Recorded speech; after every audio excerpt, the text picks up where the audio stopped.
Hi and welcome all of you to our study channel mechanical coach, जहां पे आपको study videos के साथ साथ इंजीनियरिंग जॉब अपडेट्स के बारे में भी बताया जाता है। आज हम कास्टिंग प्रोसेस में देखने वाले हैं कि टाइप्स ऑफ मोल्डिंग सैंड के जो डिफरेंट टाइप्स होंगे उसके बारे में भी डिस्कस करेंगे और उसके बाद हम प्रॉपर्टीज ऑफ सैंड को देखने वाले हैं। सैंड की जो प्रॉपर्टीज होगी उसके बारे में भी इस लेक्चर में हम डिस्कस करेंगे। तो चलिए स्टार्ट करते हैं first types of moulding sand.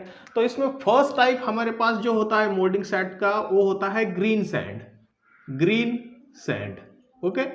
तो green sand is naturally available sand, मतलब नेचर में जो अवेलेबल सैंड है उसे हम ग्रीन सैंड बोलते हैं। हम जो रिवर्स में वगैरह सैंड देखते हैं तो उसे हम बोलते हैं ग्रीन सैंड। तो आपने देखा होगा जो भी हम नेचुरली अवेलेबल सैंड है वो मिक्सचर होता है, डिफरेंट कंपोजिशन होते हैं उसमें। तो फर्स्ट जो हमारे पास कंपोजिशन होता है उसमें उसे हम बोलते हैं सिलिका। सिलिका मतलब सैंड, सैंड के जो पार्टिकल्स होते हैं उसका केमिकल नेम हम बोलते हैं उसको सिलिका। प्लस इसमें कुछ मिट्टी मिला हुआ होता है। रिवर का जो सैंड देखेंगे तो उसमें कुछ मिट्टी भी होता है और कुछ इसमें वाटर भी होता है, या उसे हम मॉइस्चर बोल सकते हैं। ओके, तो ये इस थ्री चीजों से मिलकर बना हुआ सैंड होता है जो नेचर में अवेलेबल है, उसे हम ग्रीन सैंड बोलते हैं। अब इसमें जो सिलिका होता है उसका परसेंटेज यहाँ पे इंपॉर्टेंट है, वो होता है 70 to 85%।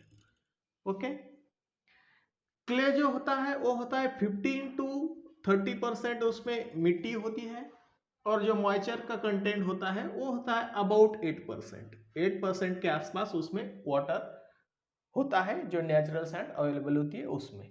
अब ये जो क्ले और मॉइस्चर हम इस सिलिका में ऐड करते हैं, सिलिका मतलब सैंड, सिलिका में जो क्ले और मॉइस्चर होता है उसका फंक्शन होता है कि उसको स्ट्रेंथ प्रोवाइड करे। उसका फंक्शन क्या होता है, उसमें स्ट्रेंथ प्रोवाइड करे। अगर ये कोई सिलिका के पार्टिकल है, सैंड के पार्टिकल है, अगर इसमें कुछ एडिटिव्स नहीं है, मतलब इसमें कुछ क्ले भी नहीं है और मॉइस्चर भी नहीं है, तो इसका स्ट्रेंथ कम हो जाता है। तो इसका स्ट्रेंथ कम हो जाता है। अगर हम इसमें मॉइस्चर या फिर क्ले डाल देंगे तो उसका स्ट्रेंथ बढ़ जाता है। तो स्ट्रेंथ प्रोवाइड करने का काम होता है क्ले और मॉइस्चर का।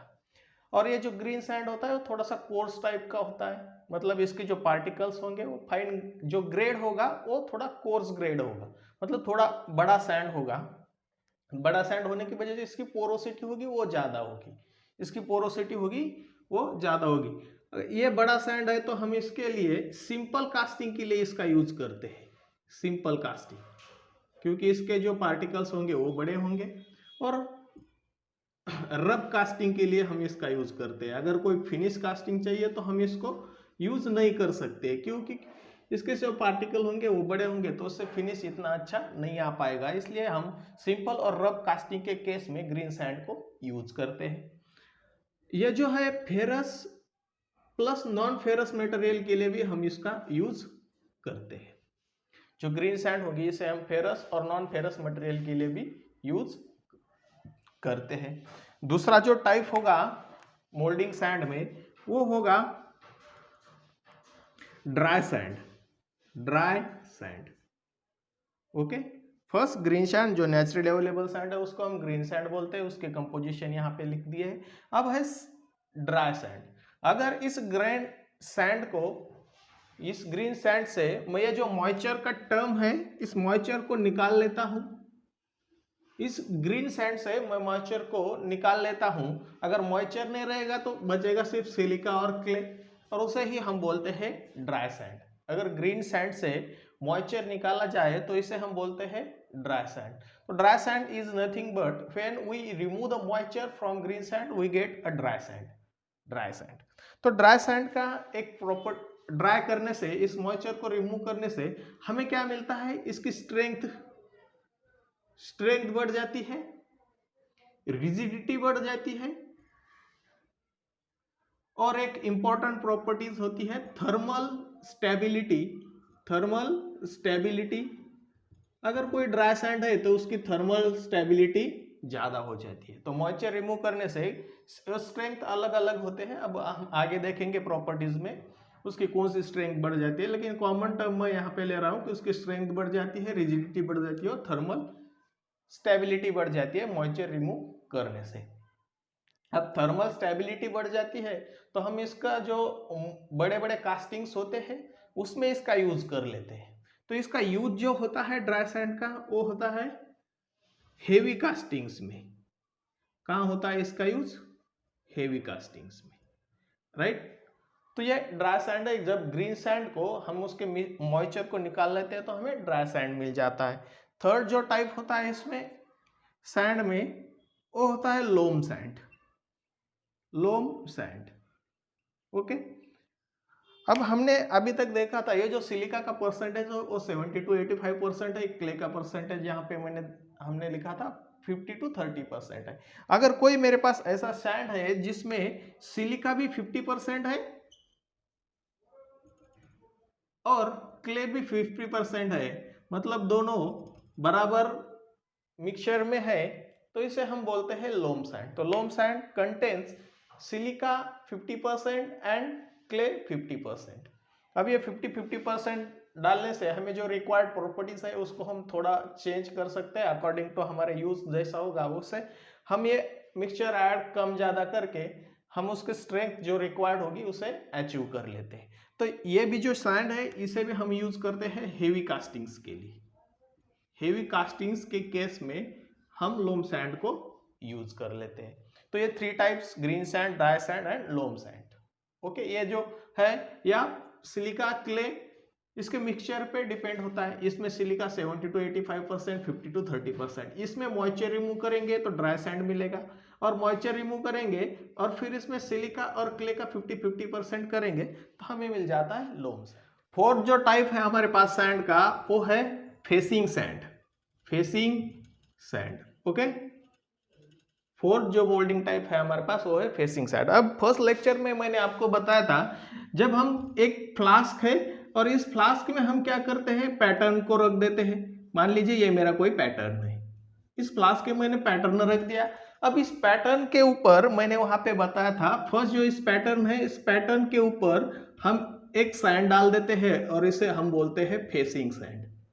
Facing sand, facing sand. अब आप सोच सकते हैं जब हमारे पैटर्न क्लियर हो जाएगा तब हम इस पैटर्न को निकाल लेते हैं, और ये जो मोल्ड कैविटी होता है उस मोल्ड कैविटी बना हुआ होता है फेसिंग सैंड से। मोल्ड कैविटी जो बना होता है वो होता है फेसिंग सैंड से। और अगर हम कोई मोल्टन मेटल इस कैविटी में डालते हैं तो डायरेक्टली कांटेक्ट में आ जाता है फेसिंग सैंड। तो facing sand is used to make a mould cavity and which is direct contact with molten metal. Molten metal के डायरेक्ट कांटेक्ट में फेसिंग सैंड आ जाता है। ये जो हमारा कैविटी बना हुआ होता है तो उसके ये जो कैविटी का फेस होगा वो फेस बना हुआ होता है फेसिंग सैंड से।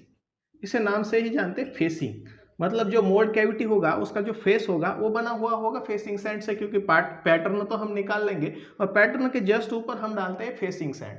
तो ये फेसिंग सैंड ये जो फेसिंग सैंड होता है इसका ग्रेड जो होता है वो बहुत वेरी फाइन ग्रेड होता है। क्या होता है इसका? वेरी फाइन ग्रेड होता है। क्यों? क्योंकि अगर वेरी फाइन ग्रेड होगा तभी तो हम उसका सरफेस फिनिश ज़्यादा अचीव कर पाएंगे। अगर कोर्स सैंड यूज करेंगे तो उसमें जो पार्टिकल्स होंगे वो बड़े होंगे तो फिनिश हमें प्रोडक्ट में मिलेगी नहीं, क्योंकि वो डायरेक्टली कांटेक्ट में आ रहा है मोल्टन मेटल के साथ। तो इसीलिए हाँ ये जो फेसिंग सैंड होता है उसका फर्स्ट और इम्पोर्टेंट होता है कि वेरी फाइन ग्रेड हो उसका, बहुत छोटे छोटे स्मॉल पार्टिकल होते हैं, तो इससे हमें फिनिशिंग अच्छा मिलता है प्रोडक्ट में, तो इसीलिए हम उसका फाइन ग्रेड रखते हैं। दूसरा ये जो हम पैटर्न के ऊपर डालते हैं तो डायरेक्ट मोल्टन मेटल की कांटेक्ट में आ जाता है, तो इसीलिए इसका जो एक प्रॉपर्टीज होता है रिफ्रैक्टिवनेस। रिफ्रैक्टिवनेस मतलब थर्मल स्टेबिलिटी जैसे होता है। रिफ्रैक्टिवनेस मतलब इसको ये जो अब डायरेक्ट कांटेक्ट में आएगा हॉट मेटल के, जब लिक्विड मेटल डालेंगे तो हॉट मेटल के कांटेक्ट में आएगा, मतलब उसका टेम्परेचर ज़्यादा रहेगा। अगर टेम्परेचर ज़्यादा रहेगा तो ये सस्टेन करना चाहिए उस टेम्परेचर को, स्टेबल रहना चाहिए, तो उसी प्रॉपर्टी को हम बोलते हैं रिफ्रैक्टिवनेस। मतलब ये जो सैंड डाला है उसका फ्यूजन ना हो या फिर उसमें कुछ केमिकल चेंजेस ना हो, तो ये जो प्रॉपर्टी होती है वो होती है फेसिंग सैंड में। इसके बाद फेसिंग सैंड के बाद हम देखते हैं बैकिंग या फिर हम इसे फ्लोर सैंड भी बोलते हैं। बैकिंग या फिर हम इसे फ्लोर सैंड बोलते हैं। ओके, अब ये जो पैटर्न बना हुआ होता है इसमें हम पैटर्न रख देंगे फ्लास्क में, फिर उसके ऊपर फेसिंग सैंड डाल देते हैं, और फेसिंग सैंड के बाद ये जो पूरा मोल्ड होता है, पूरा कैविटी होता है, ये इसमें भी हम सैंड भर देते हैं। और ये जो सैंड इसमें डाल देते हैं इसे बोलते हैं हम बैकिंग या फ्लोर सैंड। ओके, बैकिंग या फ्लोर सैंड। अब मोड में दो टाइप के सैंड हो गए, एक तो फेसिंग सैंड जो पैटर्न के ऊपर डाला जाता है, और उसको बैकिंग में जो मोड कैविटी को पूरा फिलअप करने, सॉरी मोड बॉक्स होगा ये हमारा, और इसमें कैविटी होगा, तो इस बॉक्स को फिलअप करने के लिए लार्ज क्वांटिटी में हम जो सैंड यूज करते हैं उसे हम बोलते हैं बैकिंग और फ्लोर सैंड। तो बैकिंग और floor sand it is old sand, old sand होंगी ये ओल्ड सैंड होती है, रिपीटिवली यूज कर लेते हैं इसको, रिपीटिवली यूज होता है। मोड ब्रेक करेंगे, ये सैंड रिमूव करेंगे, फिर दूसरे मोड में वही सैंड यूज कर लेते हैं। ब्लैक कलर का होता है, इसका ब्लैक कलर होता है, रिपीटिवली यूज होता है, ब्लैक कलर का होता है और ओल्ड टाइप का होता है। तो ये होता है हमारा बैकिंग और फ्लोर सैंड, लार्ज क्वांटिटी में हम इसे यूज कर लेते हैं। अब इसमें पोरोसिटी वगैरह ज्यादा होना चाहिए, क्योंकि हम जब भी इसमें हम जब भी इसमें कोई मोल्टन मेटल डालेंगे तो इसमें जो गैसेस क्रिएट होंगे वो इस सैंड के थ्रू बाहर निकलने चाहिए। तो इसे हम बोलते हैं बैकिंग और फ्लोर सैंड। और थर्ड जो सैंड होगा इसमें हमारा जो शिक्स टाइप होगा वो भी हम यूज करते हैं मोल्ड वर्क्स में, उसे भी हम देखा है, और उसे बोलते हैं पार्टिंग सैंड। ओके, इसे हम बोलते हैं पार्टिंग सैंड। अब ये जो पार्टिंग सैंड है ये इसमें प्योर सिलिका होता है, ना तो इसमें क्ले होता है ना तो इसमें कोई मॉइस्चर होता है, मतलब 100% सिलिका ही होता है। क्यों? हमने देखा था जब ये फ्लास्क है तो फ्लास्क के 3 अलग अलग पार्ट्स होते हैं। ये मेरे पास कोई फ्लास्क है, फ्लास्क में ओपन बॉक्स होता है। अब इसमें 3 पार्ट्स होते हैं, आप जानते हैं। ये फर्स्ट जो होता है इसे हम बोलते हैं कोप, ये होता है चीक और ये होता है ड्रैग। ओके, तो ये फ्लास्क के 3 अलग अलग पार्ट होते हैं। इसे इस 3 पार्ट से मिलाकर हम कोई पैटर्न क्रिएट करते हैं, कोई मोल्ड कैविटी क्रिएट कर लेते हैं। मान लीजिए मेरे पास ये जो है इस 3 पार्ट से बनाकर मैं कुछ इस तरह का कैविटी यहाँ पे क्रिएट कर लेता हूँ। अब ये अलग होगा, ये अलग होगा, इसके 3 पार्ट्स होंगे। तो ये जो लाइन यहाँ पे होगी 3 पार्ट्स को अलग करेगी, इसे हम बोलते हैं पार्टिंग लाइन। अब क्या होता है, ये मान लीजिए ये मेरे पास है ऊपर वाला और ये है मेरे पास बीच वाला और ये है इसके भी बीच वाला। ओके, और यह हमारा कुछ इस तरह का मोल्ड होगा। अब हम इसको इसके ऊपर रखकर एक इस टाइप का बॉक्स क्रिएट कर लेते हैं। ये कोप है मेरा, ये पैटर्न होगा, ये जो है ये हमें रिक्वायर्ड कैविटी है। अब ये हम इसके ऊपर इसको रख देते हैं, इसके ऊपर इसको रख देते हैं, और इसको रैमिंग करके जब पैटर्न को निकालना चाहते हैं तो हम इस 3 पार्ट्स को अलग अलग कर देते हैं, फिर इसको पैटर्न निकालते हैं, फिर अलग करना पड़ता है। और अलग करने के बाद, अलग करने के टाइम इसका और इसका जो कांटेक्ट में होंगे, ये दोनों जो यहाँ पे कांटेक्ट में होंगे, ये एक दूसरे को स्टिक नहीं होने चाहिए। अगर स्टिक होंगे तो ये एक दूसरे को अलग नहीं हो पाएंगे, अलग नहीं हो पाएंगे तो पैटर्न को हम रिमूव नहीं कर पाएंगे। तो पार्टिंग सैंड का फंक्शन ही यही होता है, उसका ऑब्जेक्टिव यही होता है कि ये जो 2 पार्ट्स है इसको अलग अलग रखना, इसको अलग अलग रखना। अगर मैंने इस पार्ट को इसके ऊपर, इस पार्ट को इसके ऊपर रख दिया तो कुछ इस तरफ का कैविटी मिलेगा, और जब भी मैं इसको रिमूव करना चाहूंगा तो ये लाइन से ये दोनों इजीली सेपरेट हो जाए। तो ये जो कोहेसिवनेस की प्रॉपर्टी होगी उसको डिक्रीज करता है, कोहेसिवनेस डिक्रीज करता है। मतलब इसके इधर एक सैंड का पार्टिकल होगा और इधर एक सैंड का पार्टिकल होगा, इसके बीच में जो बॉन्डिंग होगा वो बॉन्डिंग क्रिएट नहीं करने देता है पार्टिंग सैंड। तो पार्टिंग सैंड जो होता है उसमें हम लिख सकते हैं कि पार्टिंग सैंड है वो प्योर सैंड होता है। पार्टिंग सैंड जो होता है वो प्योर सैंड होता है, प्योर सिलिका होता है, इसमें कुछ भी नहीं होता है, क्ले भी नहीं होता है, मॉइस्चर भी नहीं होता है। इसकी जो कोहेसिवनेस प्रॉपर्टी है उसको वो डिक्रीज कर देता है, जिसकी वजह से हम फ्लास्क के जो अलग अलग पार्ट होते हैं उसको सेपरेट कर सकते हैं। तो ये होता है पार्टिंग सैंड। 7 जो टाइप होता है मोल्डिंग सैंड का वो होता है सिस्टम सैंड, वो होता है सिस्टम सैंड। ओके, तो सिस्टम सैंड जो है वो हम यूज करते हैं हेवी मैकेनिकल कास्टिंग के लिए, हेवी मैकेनिकल कास्टिंग के लिए इसको यूज करते हैं। इसके में जो स्ट्रेंथ होती है वो स्ट्रेंथ ज्यादा होती है, इसकी रिजिडिटी ज्यादा होती है, थर्मल स्टेबिलिटी ज्यादा होती है, और इसे हम रिपीटेडली यूज भी कर सकते हैं सिस्टम सैंड को। अगर हमने मशीन मोल्डिंग के लिए, ये बेसिकली यूज किया जाता है सिस्टम सैंड मशीन मोल्डिंग के लिए। मशीन मोल्डिंग की केस में एक इंपॉर्टेंट पॉइंट होता है कि उसमें हम फेसिंग सैंड नहीं यूज करते हैं, मशीन मोल्डिंग में हम केवल सिस्टम सैंड को यूज कर लेते हैं। उसके बाद जो 8 टाइप का सैंड होता है हमारे पास, वो होता है कोर सैंड। कोर सैंड, अब कोर के बारे में मैंने आपको बताया, core is used to make a hollow cavity inside the mould. अब मोल्ड के अंदर अगर कोई होलो कैविटी, हमारे फाइनल प्रोडक्ट के अंदर कोई होलो कैविटी हमें चाहिए तो उसे हम यूज करते हैं कोर। तो उस कोर को मेक करने के लिए, उस कोर को क्रिएट करने के लिए जो सैंड यूज करते हैं उसे हम बोलते हैं कोर सैंड, उसे हम बोलते हैं कोर सैंड। मान लीजिए मुझे कुछ इस तरह का कैविटी, मतलब इसका एक रिसेस मुझे इस प्रोडक्ट में चाहिए, तो मैं पहले इसको कोर बना लेता हूं, और इस कोर को यूज करने के लिए जो सैंड यूज किया जाता है उसे बोलते हैं हम कोर सैंड। तो ये बना हुआ होता है, जो कोर सैंड होता है वो बना हुआ होता है, सिलिका तो होगा क्योंकि सैंड को ही सिलिका बोलेंगे, तो सिलिका तो होगा ही। इसमें एडिशनल इसमें एक एडिटिव्स ऐड किया जाता है और उसे हम बोलते हैं कोर ऑयल, उसे हम बोलते हैं कोर ऑयल।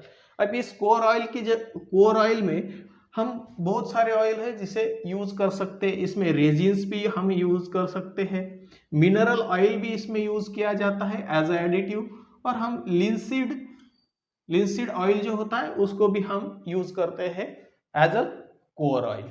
तो कोर ऑयल एडिटिव्स इसमें हम ऐड करते हैं। इस एडिटिव्स का फंक्शन होता है कि इसकी जो कॉम्प्रेसिव स्ट्रेंथ होती है, कॉम्प्रेसिव स्ट्रेंथ जो होती है उसको वो बढ़ा देता है। तो core sand has a remarkable compressive strength, तो स्ट्रेंथ को बढ़ाने के लिए हम कोर ऑयल का उसमें यूज करते थे। और जब कोर ऑयल का हम किसी सैंड में यूज करेंगे तो उसे हम बोलेंगे कोर सैंड। और लास्ट जो टाइप होता है मोल्डिंग सैंड का वो होता है मोलासियस, मोलासियस सैंड। अब इसमें कुछ नहीं है, सिर्फ इसमें एडिटिव्स बदला गया है। सिलिका तो होगा ही इसमें, silica plus molasses as a additive हम इसमें ऐड कर देते हैं। मोलासेस एज अ एडिटिव हम इसमें ऐड कर दें। मोलासेस क्या होता है, जो गन्ने का जो रस होता है उससे मिलाकर हम एक एडिटिव्स क्रिएट करते हैं, और वो एडिटिव जब हम सैंड में मिक्स करते हैं तो हम उसे बोलते हैं मोलासियस सैंड। अब ये जो है इसका इंट्रिकेट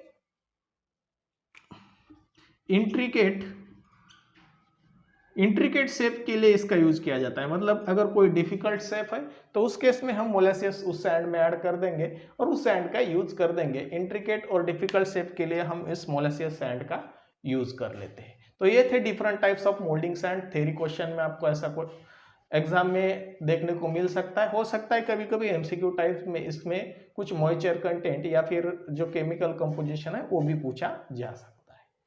अब स्टार्ट करते हैं प्रॉपर्टीज ऑफ मोल्डिंग सैंड के बारे में, थोड़ा यहाँ पे देख लेते हैं। तो उसमें फर्स्ट जो प्रॉपर्टी होता है उसे हम बोलते हैं पोरोसिटी या परमेबिलिटी। परमेबिलिटी या हम इसे पोरोसिटी के नाम से भी जानते हैं, पोरोसिटी। हमने देखा है जब भी हम कोई मोल्टन मेटल किसी भी मोल्ड कैविटी में डालते हैं तो उसके जो गैसेस होते हैं, उसके अंदर में जो गैसेस होते हैं वो इजीली उस मोल्ड के बाहर आने चाहिए, और उसके लिए जो डिजायरेबल प्रॉपर्टी होता है वो होता है परमेबिलिटी या पोरोसिटी। तो porosity is a property of a moulding sand which allows gases to escape from mould cavity to environment. Mould cavity से इन्वायरमेंट में गैसेस को पास करने में जो प्रॉपर्टी यूज की जाती है मोल्डिंग सैंड की, तो उसे हम बोलते हैं पोरोसिटी या परमेबिलिटी। अब जब कोई सैंड वेरी फाइन ग्रेड का होगा तो उसकी परमेबिलिटी कम होगी, उसकी परमेबिलिटी कम होगी। जब ये बहुत फाइन पार्टिकल्स होंगे तो एक दूसरे के साथ में होंगे, इसमें वाइड्स नहीं होंगे, उसमें स्पेसेस नहीं होंगे, तो उसकी वजह से वो गैस बाहर नहीं जाएगा। तो इसे वेरी फाइन अगर कोई सैंड है तो उसकी परमेबिलिटी कम होती है। अगर कोर्स सैंड है मतलब सैंड के पार्टिकल बड़े बड़े हैं, तो इस पार्टिकल के बीच में जगह होगी, एम्प्टी स्पेस होगा थोड़ा थोड़ा, और इस एम्प्टी स्पेस से गैस निकल सकता है। मतलब अगर कोई कोर्स सैंड है हमारे पास तो उसकी परमेबिलिटी ज्यादा होती है, पोरोसिटी ज्यादा होती है। फाइन ग्रेड है तो परमेबिलिटी कम होती है, कोर्स सैंड है तो परमेबिलिटी ज्यादा होती है। अब इस परमेबिलिटी को हम इंक्रीज कर सकते हैं बाय एडिंग अ मॉइस्चर। अगर किसी भी सैंड में हम मॉइस्चर को ऐड कर दें तो उसकी परमेबिलिटी बढ़ जाती है, परमेबिलिटी बढ़ जाती है विथ एडिंग ऑफ मॉइस्चर। अगर मॉइस्चर को ऐड करेंगे तो उसकी परमेबिलिटी बढ़ जाती है, बट एक सर्टेन पॉइंट तक ही बढ़ जाती है, बढ़ जाती है ये, और ये होता है 8%। अगर मॉइस्चर को हम ऐड करते करते 8% तक जाएंगे तभी इसकी परमेबिलिटी इंक्रीज होगी। अगर मैं इसमें मॉइस्चर ले लूं, अगर मैं मॉइस्चर बढ़ा रहा हूं तो इसकी परमेबिलिटी 8 तक बढ़ जाती है। 8% तक अगर कोई मॉइस्चर हम सैंड में ऐड कर देते हैं तो उसकी परमेबिलिटी बढ़ जाती है, और 8% होने के बाद उसकी परमेबिलिटी स्टार्ट टू फॉल, मतलब उसकी परमेबिलिटी डिक्रीज होना स्टार्ट हो जाता है। तो ये दो चीजें हैं परमेबिलिटी बढ़ाने के लिए, एक तो हम कोर्स सैंड का यूज कर सकते हैं, और एक जो है अबाउट 8% मॉइस्चर हम उसमें यूज कर सकते हैं। अब इसमें भी हम और भी कोई एडिटिव्स होंगे, उसको ऐड करके भी हम परमेबिलिटी या पोरोसिटी को इंक्रीज कर सकते हैं। तो परमेबिलिटी और porosity is nothing but the sand property which allows molding gases to escape from mold cavity to environment। Mould cavity के अंदर जो गैसेस है उसको इन्वायरमेंट में जाने के लिए जो मदद करेगी उस प्रॉपर्टीज को बोलते हैं हम परमेबिलिटी या फिर पोरो। सेकेंड जो प्रॉपर्टी है हमारे पास वो है कोहेसिवनेस।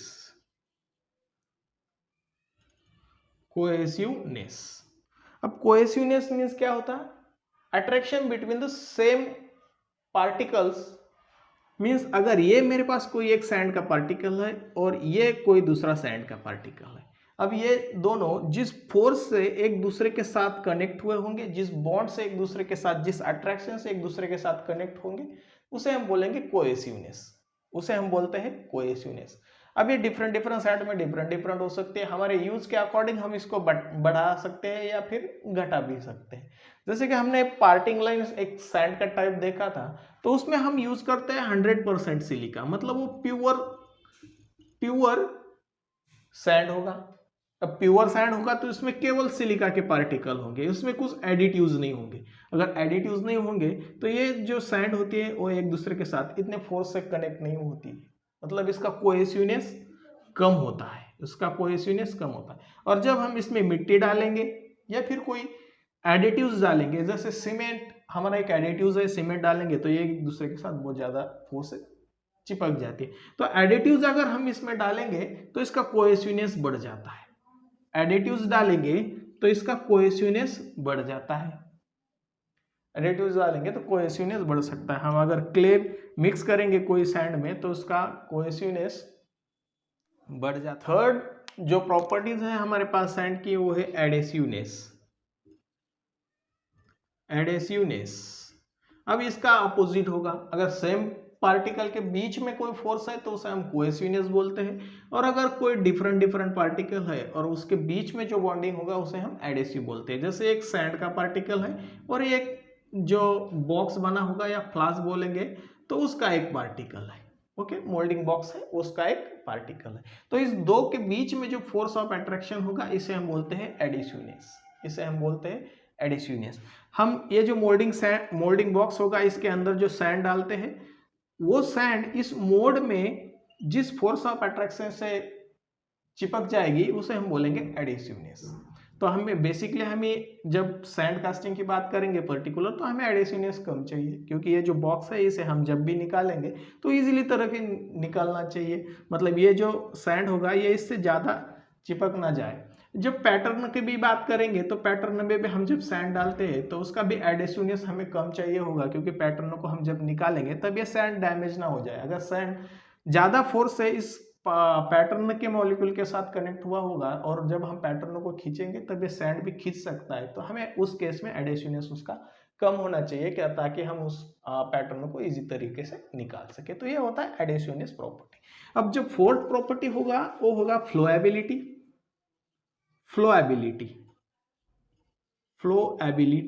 या फिर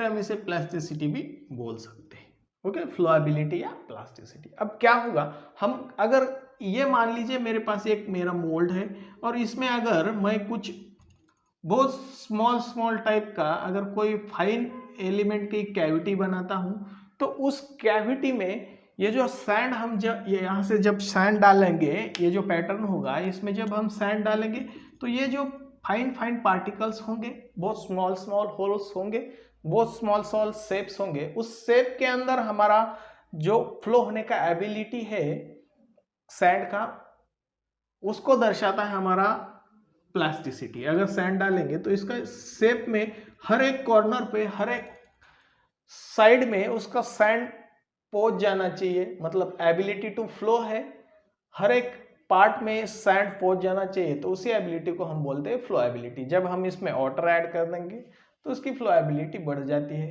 क्योंकि sand as a fluid behave करेगा। जब हम वाटर इसमें ज़्यादा मिक्स करेंगे तो एक किसी भी इंट्रिकेट, किसी भी स्मॉल शेप में जा सकता है, मतलब इसकी प्लास्टिसिटी, इसकी फ्लो एबिलिटी को हम वहाँ पे बढ़ा सकते हैं। तो जो फिफ्थ हमारे पास प्रॉपर्टीज में होगा वो होगा रिफ्रैक्टिवनेस। रिफ्रैक्टिवनेस, अब ये क्या होता है? Refractiveness is ability of sand to stand at a high temperature, मतलब हाई टेम्परेचर पे जो स्टेबल होने का प्रॉपर्टीज होती है सैंड की, उसे हम बोलते हैं रिफ्रैक्टिवनेस। हम मोल्ड कैविटी में जब ये फेसिंग सैंड डालेंगे, जब भी इसमें कोई मोल्टन मेटल डाल देंगे तो वो मोल्टन मेटल का टेम्परेचर ज्यादा होगा, वो टेम्परेचर के साथ सैंड कनेक्ट हुए होंगी, डायरेक्टली कांटेक्ट में आएगी सैंड उस हाई टेम्परेचर के साथ। तो उस हाई टेम्परेचर पे उस सैंड स्टेबल रहना चाहिए, उस सैंड में कुछ केमिकल भी चेंजेस नहीं होने चाहिए और उसका फ्यूजन भी नहीं होना चाहिए। तो उसी प्रॉपर्टीज को हम बोलते हैं रिफ्रैक्टिवनेस। तो refractiveness is a property of a sand which withstand at a high temperature. High temperature पे विथस्टैंड करने की जो कैपेबिलिटी होती है सैंड की, उसे हम बोलते हैं रिफ्रैक्टिवनेस। नेक्स्ट जो प्रॉपर्टीज होती है सैंड की, वो होती है कोलैप्सिबिलिटी। कोलैप्सिबिलिटी, ओके। तो ये क्या होगा? कोलैप्सिबिलिटी मतलब क्या होगा? जब हम इस सैंड में कोई पैटर्न रख देंगे और पैटर्न को निकालना चाहेंगे तो वो सैंड जो है वो कोलैप्स नहीं होना चाहिए इजी तरीके से। अब ये जो मोल्ड कैविटी होगा, सॉलिड श्रिंकेज होगा इसमें, जब लिक्विड डालेंगे सॉलिड श्रिंकेज होगा उसमें। सॉलिड श्रिंकेज होगा मतलब ये जो पैटर्न है वो इसके साइड में जो सैंड होगा उस सैंड को भी खींचने की कोशिश करेगा। ये देख लीजिए, ये मोल्ड है, इसके अंदर का ये कैविटी है।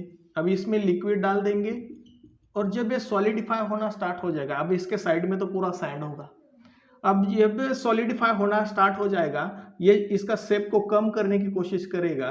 तब क्या होगा? जब इसमें श्रिंकेज होगा, अगर इसमें जो सैंड डाली है इसमें कोलैप्सिबिलिटी नहीं है, कोलैप्सिबिलिटी नहीं है, तो ये सैंड पार्टिकल को भी खींच लेगा, क्योंकि सैंड उसको इजीली अलाउ नहीं करेगा।